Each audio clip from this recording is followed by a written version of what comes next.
নমস্কাৰ বন্ধুসকল, আমি আলোচনা কৰি আছোঁ পইণ্ট ৱাইজ ইণ্ডিয়ান পলিটি আৰু আমি ইণ্ডিয়ান পলিটিৰ বিভিন্ন ধৰণৰ টপিকবিলাক পাৰ্ট বাই পাৰ্ট আলোচনা কৰি আছোঁ। গতিকে আজিৰ এই পাৰ্টটোত আমি আলোচনা কৰিম কমিটি ছিষ্টেম। গতিকে আহক আমি কমিটি ছিষ্টেমৰ লগত জড়িত বিভিন্ন ধৰণৰ ইনফৰ্মেশ্যনবিলাক আলোচনা কৰোঁ। ইয়াত দিয়া আছে committees have been created so' that members of parliament can discuss and debate on the working of a certain department of the government. গতিকে আমাৰ ভাৰত চৰকাৰৰ বিভিন্ন ধৰণৰ ডিপাৰ্টমেণ্টবিলাকৰ প্ৰচিডিংবিলাক বা কাম কাজবিলাক ভাল ধৰণে চালি জাৰি চোৱাৰ বাবে বা ডিছকাশ্যন কৰাৰ বাবে ডিবেট কৰাৰ বাবে এই কমিটিবিলাক স্থাপন কৰা হয়। তাৰপাছত দিয়া আছে most of the committees function under the direction of the speaker and are essentially committees of the Lok Sabha। গতিকে কমিটিবিলাকৰ বেছিভাগেই লোকসভাৰ দ্বাৰা নিৰ্মাণ কৰা হয় আৰু স্পীকাৰৰ আদেশতহে এই কমিটিবিলাকে কাম কৰে বা তেওঁৰ ডাইৰেকশ্যনতহে এই কমিটিবিলাকে নিজৰ ফাংচনবিলাক আগবঢ়ায় বুলি ইয়াত কোৱা হৈছে। তাৰপিছত আকৌ দিয়া আছে committees are classified under two heads, standing committees and ad hoc committees. গতিকে আমি দুটা ধৰণৰ কমিটি পাব পাৰোঁ পাৰ্লিয়ামেণ্টাৰী যিবিলাক কমিটি ছিষ্টেম আছে। এই কমিটি ছিষ্টেমত আমি দুটা কমিটি ছিষ্টেম পাব পাৰোঁ, এটা ষ্টেণ্ডিং কমিটি আৰু এটা হ'ল এডহক কমিটি। এডহক কমিটিবিলাক যেতিয়া কোনো এটা বিশেষ কমিটিৰ দৰকাৰ হয় কিছু পাৰ্ট টাইমৰ কাৰণে বা এটা স্পেচিফিক টাইম পিৰিয়ডৰ কাৰণেহে এডহক কমিটিবিলাক নিৰ্মাণ কৰা হয়, কিন্তু ষ্টেণ্ডিং কমিটিবিলাক হ'ল এটা fix committee. Ad hoc committees are created for a temporary period, ইয়াত দিয়া আছে। নেক্সট দিয়া আছে the standing committees are broadly classified into the following categories. গতিকে ষ্টেণ্ডিং কমিটিবিলাক আমি ভাগ কৰিব পাৰোঁ এইকেইটা কেটেগৰীত। ইয়াত দিয়া আছে কমিটিজ অফ ইনকুৱাৰিজ, গতিকে ইনকুৱাৰী কৰা। নেক্সট দিয়া আছে কমিটিজ টু স্ক্ৰুটেনাইজ, ইয়াত এছৰ ঠাইত জেড হ'ব লাগিছিলে, স্ক্ৰুটেনাইজ। তাৰপিছত দিয়া আছে financial committees, committees of administrative character, committees dealing with provision of facilities to members. গতিকে পাৰ্লিয়ামেণ্টৰ মেম্বাৰবিলাকক কেনেধৰণৰ ফেচিলিটি প্ৰভাইড কৰা হ'ব তাৰ ওপৰতো এখন কমিটি থাকে, committees dealing with provision of facilities to members. তাৰপিছত কমিটিজ অফ এডমিনিষ্ট্ৰেটিভ কেৰেক্টাৰ। গতিকে এইকেইটা ভাগত আমি বিভিন্ন ধৰণৰ কমিটি ষ্টেণ্ডিং কমিটিবিলাকক ডিভাইড কৰিব পাৰোঁ বা ক্লাছিফাই কৰিব পাৰোঁ। তাৰপিছত আকৌ দিয়া আছে the financial committees of parliament R. গতিকে পাৰ্লিয়ামেণ্টৰ ফাইনেন্সিয়েল কমিটিবিলাক হ'ল ইয়াত দিয়া আছে এষ্টিমেটছ কমিটি। গতিকে এটা কামত কিমানবিলাক খৰচ হ'ব তাৰ ওপৰত এষ্টিমেট কৰাৰ কাৰণে এখন কমিটি থাকে, এষ্টিমেটছ কমিটি। আকৌ দিয়া আছে পাব্লিক একাউণ্টছ কমিটি। তাৰপিছত দিয়া আছে committees of public undertaking and 24 departmental related committees.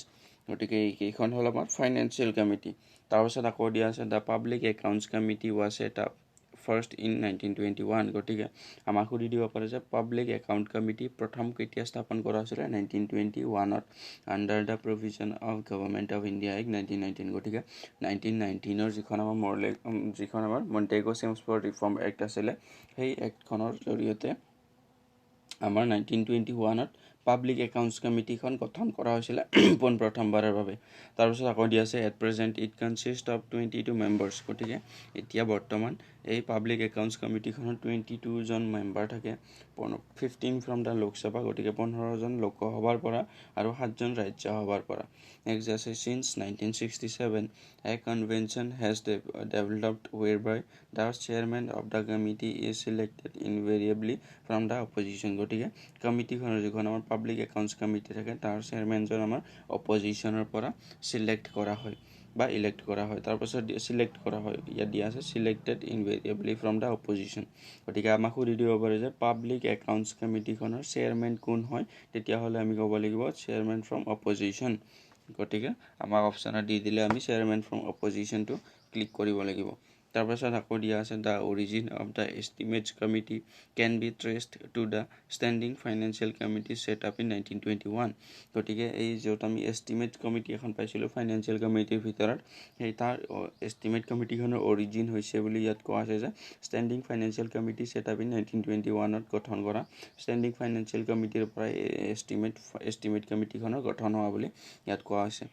Next দিয়া আছে the first estimates committee was set up in 1950। গতিকে প্ৰথমবাৰৰ বাবে এষ্টিমেট কমিটি গঠন কৰা হৈছিলে 1950 চনত।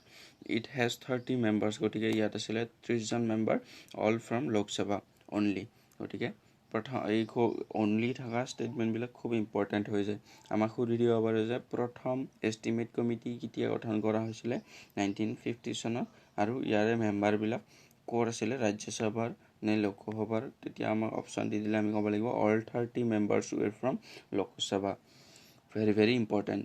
তাৰপিছত দিয়া আছে the committee on public undertakings was created in 1964 on the recommendation of the Krishna Menon Committee. It has 22 members. গতিকে যে আমাৰ পাব্লিক আণ্ডাৰটেকিঙৰ কমিটিখনৰ গঠন কৰা হৈছিল 1964 চনত আৰু তাত মেম্বাৰ আছিলে 22 মেম্বাৰ আৰু ৰিকমেণ্ড কৰিছিলে গঠন কৰাৰ কাৰণে কৃষ্ণ মেনন কমিটিয়ে। গতিকে 22জন মেম্বাৰৰ 15জন আছিলে লোকসভাৰ পৰা আৰু 7জন আছিলে ৰাজ্যসভাৰ পৰা।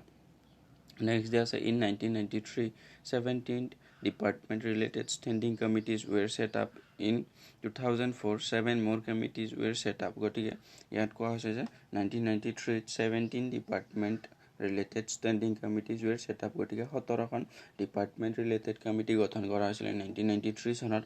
আকৌ 2004 চনত 7 more committees were set up. গতিকে 7খন আকৌ নতুন কমিটি গঠন কৰা হৈছিল। Thus total 24 committees exist as of today. গতিকে বৰ্তমানে আমি 24খন ষ্টেণ্ডিং কমিটি পাব পাৰোঁ। তাৰপিছত নেক্সট দিয়া আছে members of the Rajya Sabha are associated with all the committees except the estimates committee. গতিকে এষ্টিমেট কমিটিৰ বাদে বাকী সকলোবিলাক কমিটিতে ৰাজ্যসভাৰ মেম্বাৰো এই কমিটিবিলাকৰ মেম্বাৰ হয়, কিন্তু এষ্টিমেট কমিটিত নহয়। আমাক সুধি দিব পাৰে যে কোনখন পাৰ্লিয়ামেণ্টৰ কোনখন ষ্টেণ্ডিং কমিটিত ৰাজ্যসভাৰ পৰা মেম্বাৰ নাথাকে, তেতিয়াহ'লে আমি ক'ব লাগিব যোনখন এষ্টিমেটছ কমিটি থাকে তাত ৰাজ্যসভাৰ মেম্বাৰ নাথাকে। Very important.